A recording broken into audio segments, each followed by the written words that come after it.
Hi teacher. Hi, good evening. Good evening teacher. మనం చిన్న story చెప్పుకుందామా నాన్న? Okay teacher. ఓకే, అయితే ముగ్గురు ఫ్రెండ్స్ గురించి ఒక స్టోరీ చెప్పుకుందాం. అందులో నుంచి మనం ఒక పాఠం నేర్చుకుంటాం. ఏం పాఠము అనేది మీరే ఆన్సర్ చేద్దరు కానీ, నేను క్వశ్చన్ అడిగితే మీరు ఆన్సర్ చేద్దరు కానీ. ఇప్పుడు ముగ్గురు ఫ్రెండ్స్ ఉంటారన్నమాట. ముగ్గురు ఫ్రెండ్స్ ఏం చేస్తారంట, వాళ్ళు బాగా చాలా హ్యాపీగా కలిసిమెలిసి చాలా ఫ్రెండ్లీగా ఉండేవాళ్ళు. కానీ వాళ్ళకు కొన్ని రోజులు అయిన తర్వాత ఏమైందంటే గొడవ వచ్చేసి ఇంకా వాళ్ళు విడిపోదాం అనుకుంటారు. ఎందుకంటే ఇంతసేపు ఫ్రెండ్లీగా ఉన్నారు, అన్ని కలిసి చేసుకునేవాళ్ళు. గొడవ వచ్చిన తర్వాత వాళ్ళకి కుదరదు కదా ఇంకా ఒక దగ్గర అన్ని చేసుకోవడం. అందుకని విడిపోదాం అనుకుంటారు అనమాట. విడిపోదాం అంటే మళ్ళీ అందులోనే ఇన్ని రోజులు కలిసి ఉన్న ఫ్రెండ్స్ కదా, మళ్ళీ ఎప్పుడైనా కలవాలనిపిస్తే ఏం చేద్దాం రా అని ఒకరినొకరు అడుగుతూ ఉంటారనమాట. ఫస్ట్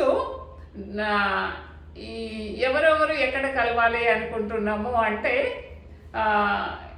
ఇంకా డబ్బు ఏం చెప్తాడంట, నేను ధనవంతుల ఇళ్లలో ఉంటాను, చాలా పెద్ద పెద్ద కార్పొరేట్ లెవెల్లో ఎక్కడెక్కడో అక్కడ ఉంటాను, మీరు అక్కడికి వస్తే నేను మీకు కలుస్తాను అని చెప్తాడనమాట. అర్థమైందా? తర్వాత తెలివి ఏం చెప్తాడు, జ్ఞానం అంటే చదువుకు సంబంధించి కదా, అంటే లైబ్రరీలో, స్కూల్స్లో, విద్యాలయంలో, ఇట్లా ట్యూషన్స్లో అక్కడంతా నేను కనిపిస్తాను మీకు, మీరు అక్కడ వచ్చి నన్ను కలవచ్చు అంటే. మరి నమ్మకం ఏం చెప్తాడు, తెలీదా? ట్రై చేయండి. నమ్మకం నేను వెళ్తే నేను పోతే ఇంకా మళ్ళీ తిరిగి రాను అంటాడు. ఎందుకు?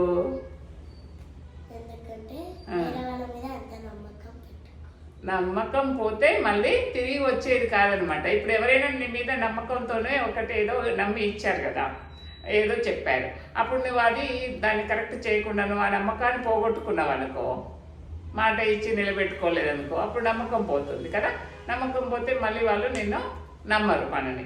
కాబట్టి మనం ఏం చేయాలి, డబ్బులు ఒకవేళ ఎప్పుడైనా మనకు నష్టం వస్తే సంపాదించుకుంటామో, తెలివి చదివి వేరే వాళ్ళ దగ్గర నుంచి వెళ్ళి ఇంకా వేరే గురువుల దగ్గర నుంచి జ్ఞానము మనం కష్టపడి అన్ని రకాలుగా మనం తెలివి కూడా సంపాదించుకోవచ్చు, డబ్బులు కూడా మనం కష్టపడి సంపాదించుకోవచ్చు. కానీ నమ్మకము మళ్ళీ ఒక్కసారి మనం నమ్మకం వేరే ఫ్రెండ్ దగ్గర కానీ, పేరెంట్స్ దగ్గర కానీ, టీచర్స్ దగ్గర కానీ, ఫ్రెండ్స్ దగ్గర కానీ, ఎవరి దగ్గరైనా మనం నమ్మకం కోల్పోతే మళ్ళీ తిరిగి తెచ్చుకోలేము.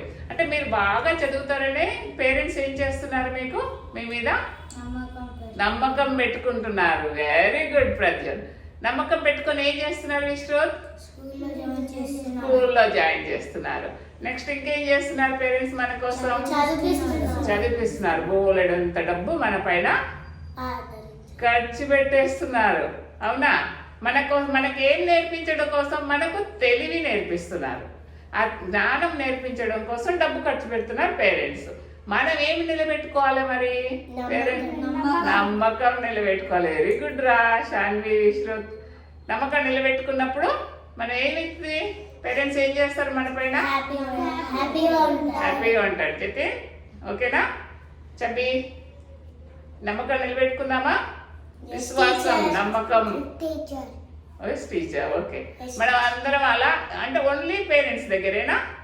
అందరి దగ్గర ఎప్పుడు ఎక్కడ మనం ఎవరికి ఏ మాట ఇచ్చినా కూడా దాన్ని నిలబెట్టుకోవాలి. నిలబెట్టుకున్నప్పుడు ఇంకా ఏదైనా మనం సంపాదించుకోగలుగుతాం. కానీ నమ్మకం పోతే మళ్ళీ తిరిగి రాదు. అందుకని ఆ ముగ్గురు ఫ్రెండ్స్ ఏం చెప్పారు, డబ్బు అయితే నేను మళ్ళీ ఫలానా దగ్గర ఉంటానన్నాడు. విద్య, ఆ తెలివి వాడు ఏమన్నాడు, విద్య ఉన్న దగ్గర నేను తెలివి ఉంటానన్నాడు. నమ్మకం అనేవాడు, నేను మళ్ళీ ఈరోజు విడిపోతున్నాం కదా, మళ్ళీ మీకు ఎప్పుడు కలవను అని చెప్పాడు అనమాట. అందుకని మనం నమ్మకాన్ని వదలొద్దు. ఓకేనా? Okay teacher. Very good, very good బంగారు.